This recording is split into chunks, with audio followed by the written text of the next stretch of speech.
بسم اللہ الرحمن الرحیم۔ ناظرین محترم، والدین کے حق کو اللہ رب العزت نے قرآن کریم میں اپنی بندگی اور اطاعت کے فوراً بعد ذکر فرمایا ہے۔ یہ اس بات کی طرف اشارہ ہے کہ رشتوں میں سب سے بڑا حق والدین کا ہے۔ دین اسلام میں والدین کے ساتھ نہ صرف ان کی زندگی میں ان کا ادب و احترام واجب ہے، بلکہ ان کے انتقال کے بعد بھی ان کے ساتھ حسن سلوک سے پیش آنے کی ہدایت کی گئی ہے۔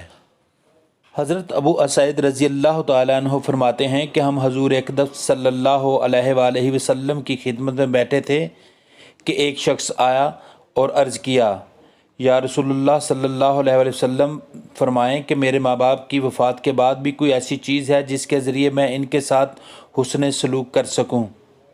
اس پر آپ صلی اللہ علیہ وآلہ وسلم نے ارشاد فرمایا، ہاں، والدین کی وفات کے بعد بھی ان کے ساتھ حسن سلوک کیا جا سکتا ہے، اور اس کا طریقہ کار یہ ہے: نمبر 1، ان کے لیے رحمت کی دعا کی جائے۔ نمبر 2، ان کے لیے مغفرت و بخشش طلب کی جائے۔ نمبر 3، ان کے بعد ان کے وعدوں یعنی کہ انہوں نے جو وصیت وغیرہ کی ہو ان کو پورا کیا جائے۔ نمبر 4، ان کے رشتہ داروں کے ساتھ اچھے تعلقات قائم کیے جائیں۔ نمبر 5، ان کے دوستوں کی عزت و تکریم کی جائے۔